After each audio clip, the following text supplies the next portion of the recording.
کیوں نہیں کر سکتے؟ کیونکہ ان کا یہ کام روحانی کام ہے، نبیوں والا کام ہے، جس کام کو خدا نے اپنے رسول سے کرنے کو کہا تھا اس کام کو یہ لوگ کر رہے ہیں، اور اس میں یہ کامیاب کیوں ہو رہے ہیں؟ آج آپ پوری دنیا میں دیکھ لیجئے ان کی بھیڑ کیوں بڑھتی چلی جا رہی ہے،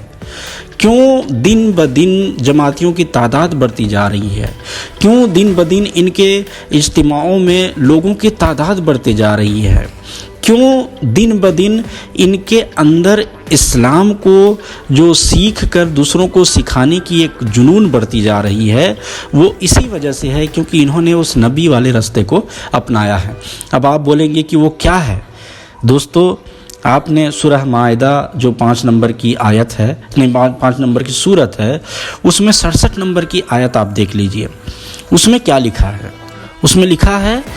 یا ایھا الرسول بلغ ما انزل الیک من ربک وان لم تفعل فما بلغت رسالتہ واللہ یعصمک من الناس ان اللہ لا یہدی القوم الکافرین۔ یعنی اے رسول، یا ایھا الرسول، اے رسول، بلغ ما انزل الیک، اس چیز کو پہنچا جو تیری طرف اتارا گیا ہے، اور اگر تو ایسا نہ کرے، وَإِن لَمْ تَفْعَلْ، اور اگر تو ایسا نہ کرے، فَمَا بَلَّغْتَ رِسَالَتَهُ، تو نے اس کے پیغام کو نہیں پہنچایا۔ وَاللَّهُ يَعْصِمُكَ مِنَ النَّاسِ، اور اللہ تجھے لوگوں سے محفوظ رکھے گا۔ یعنی اگر تو یہ کام کرے گا کہ جو خدا نے تجھے بتایا ہے، جو خدا نے تجھے جو راستہ دکھایا اس راستے کو لوگوں کو بتائے گا، تو خدا تجھے محفوظ رکھے گا، اور اللہ کافر لوگوں کو ہدایت نہیں کرتا۔ اب اس جگہ جو کافر کا لفظ آیا ہے، اس کے بارے میں کوئی ہمارے ہندو بھائی یہ نہ سوچیں، یا کوئی غیر مسلم بھائی یہ نہ سوچیں کہ یہ ہمارے بارے میں ہے۔ اصل میں دیکھیے، اس آیت میں ان لوگوں کو جو رسول کی بات کو لوگوں تک نہیں پہنچاتے، ان لوگوں کو بھی کافر کہا گیا ہے۔ یعنی کہ اور اللہ ایسے لوگوں کو ہدایت نہیں کرتا جو کافر، یعنی کہ جو اللہ کی باتوں کا انکار کرتے ہیں، اللہ نے جس بات کو کرنے کا حکم دیا ہے اسے نہیں کرتے، اللہ ان کی ہدایت نہیں کرتا۔ تو اس آیت کے مطابق جماعت تبلیغی جماعت والے اپنے آپ کو خدا کی راہ میں خدا کے پیغام کو پہنچانے کے لیے، خدا کے نبی کو جو خدا نے ایک پیغام دیا تھا، ایک جو ہے نا کام دیا تھا، اس کام کو آگے بڑھانے کے لیے وہ آج پوری دنیا میں پھر رہے ہیں، اور اسی وجہ سے ان کو برکت ہو رہی ہے، اور اسی وجہ سے ان کو کامیابی بھی مل رہی ہے، کیونکہ یہاں پہ صاف صاف خدا نے بتا دیا ہے کہ تم اگر اس راستے پر چلو گے تو خدا تمہاری حفاظت کرے گا اور تمہیں ہدایت بھی دے گا،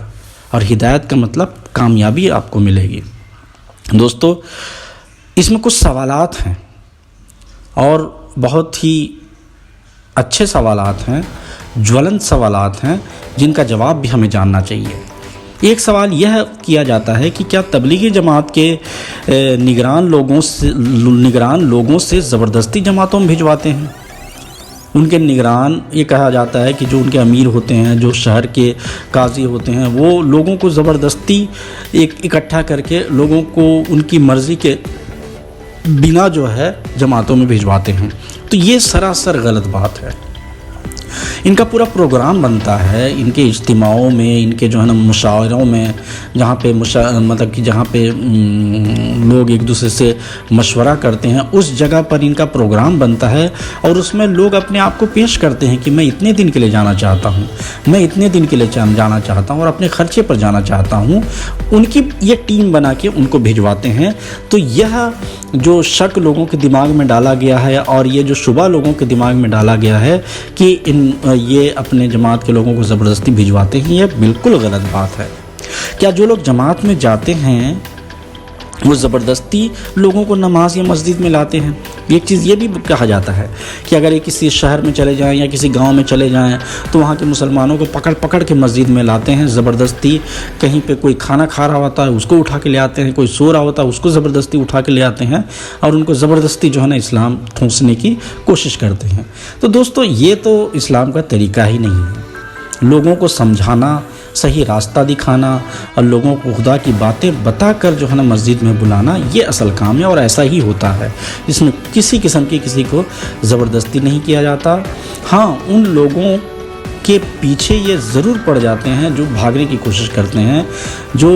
نماز میں نہیں آتے، بار بار ان کے پاس جاتے ہیں، تو اسی کو لوگ کہہ دیتے ہیں کہ زبردستی جو ہے نا ان کو لایا جاتا ہے۔ پھر کیا تبلیغی جماعت کے لوگ اسلام کے نام پر غیر اسلامی طریقے پر کام کر رہے ہیں؟ آپ تبلیغی جماعت کے علاوہ جتنے بھی فرقے ہیں، ان فرقوں کے لوگوں کے اندر جو تعصب ہے، اس سے آپ یہ اندازہ لگا سکتے ہیں کہ سبھی لوگ یہی کہتے ہیں کہ تبلیغی جماعت کے لوگ غیر اسلامی طریق پر کام کر رہے ہیں۔ ابھی میں نے آپ کو قرآن مجید کی آیت پڑھ کے سنائی، جس میں جو ہے نا صاف صاف خدا نے خدا کے رسول کو ہی کہا تھا، اور خدا کے رسول کو جو کہا تھا وہ خدا نے اس کے امت کو بھی کہا ہے، وہ اس کے مطابق یہ کام کر رہے ہیں، اور اس میں ان کو کامیابی بھی مل رہی ہے۔ تو یہ بالکل لغو سوال ہے، اور ایک چڑھنے والوں کا سوال ہے جو اس جماعت کے نہیں ہیں۔ وہ چاہتے ہیں کہ ایسا یہ لوگ جو کر رہے ہیں اس میں ان کو بدنامی ہو، اور اس طریقے سے جو یہ کر رہے ہیں یہ غلط ہے، لیکن بالکل غلط نہیں ہے۔ اگر صحیح طریقے سے اور صحیح ڈھنگ سے لوگوں کو پریشان کیے بغیر اگر یہ اپنا اسلام کا پیغام اسلام مسلمان لوگوں کو دے رہے ہیں، مسلمانوں کو سکھا رہے ہیں، تو یہ تو اچھی بات ہے، کیونکہ آج کے مسلمان اسلام کو نہیں جاننے کی وجہ سے بہت غلط کاموں میں پڑتے جا رہے ہیں، اور جس کی وجہ سے اسلام بدنام ہو رہا ہے۔ تو یہ تو اچھا کام کر رہے ہیں، ان کو کسی قسم کی غیر اسلامی طریقے پر کام کر رہے ہیں کا الزام لگانا بالکل غلط ہے۔ اور سب سے اہم سوال دوستو، جس کا جو میرا مقصد ہے اس طرح کے پروگرام بنانے کا، وہ یہ ہے سب سے اہم سوال کہ کیا تبلیغی جماعت دیش کی شانتی میں روک پیدا کر رہے ہیں یا دیش میں فساد پیدا کرنے کا کارن بن رہے ہیں؟ یہ بہت ہی اہم سوال ہے، اور جب ہم اس سوال کے جواب کی طرف توجہ کرتے ہیں اور ہم ان کے کاریہ کلاموں کی طرف دیکھتے ہیں تو ہمیں کوئی ایسی چیز نظر نہیں آتی کہ یہ دیش میں اشانتی پیدا کرنے کا کام کر رہے ہیں، بلکہ ان کے کام سے یہ لگتا ہے کہ یہ مسلمانوں کو صحیح رستے پر لا کر دیش میں شانتی استھاپت کرنے کے لیے قدم بڑھا رہے ہیں، اور دیش میں جو مسلمان اسلام کے نام پر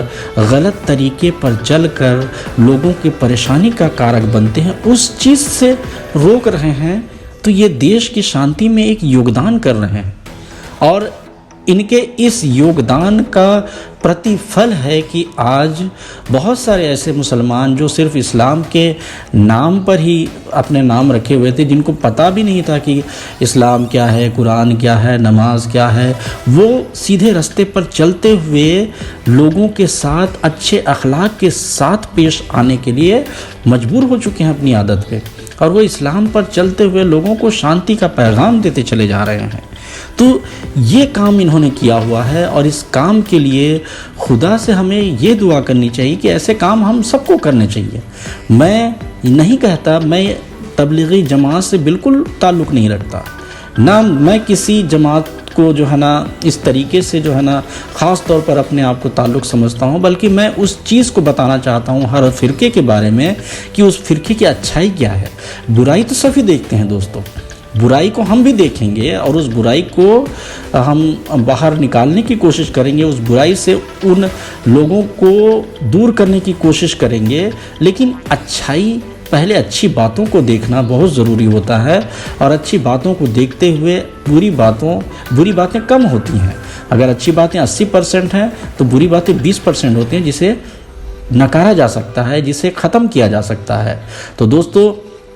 آج کا جو میرا یہ پروگرام تھا کہ تبلیغی جماعت آخر اس طریقے سے ترقی کیوں کر رہی ہے، اس کا جواب میں نے اس میں دے دیا ہے، اور امید کرتا ہوں اور آشا کرتا ہوں کہ آپ کو یہ سمجھ آیا ہوگا، اور اگر نہیں آیا تو کمنٹ میں لکھیے، ہم اور کچھ اور پروگرام بنائیں گے، کچھ سوالات ہوں تو وہ بھی دیجیے، ہم ان کے لوگوں سے پوچھ کر، ان کے علماء سے مل کر، ان کے طریقوں کو دیکھ کر خود اپنے طریقے سے ہم آپ کو جواب دینے کی کوشش کریں گے۔ چلیے ہم پھر کسی اگلے پروگرام میں ملتے ہیں، اور ویسے بھی میرے جو اسلام کے 73 فرقوں والا جو پروگرام ہے وہ دو قسطوں میں آ چکا ہے، آپ اسے دیکھیے اور سمجھنے کی کوشش کیجئے کہ اسلام کے 73 فرقوں نے کیا کمال مچایا ہوا ہے کہ انہوں نے 73 اسلام کے چہرے لوگوں کو دکھائے ہیں۔ تو چلیے دوستو، ہم کسی اور پروگرام میں ملیں گے، تب تک کے لیے السلام علیکم ورحمۃ اللہ وبرکاتہ۔ جے ہند۔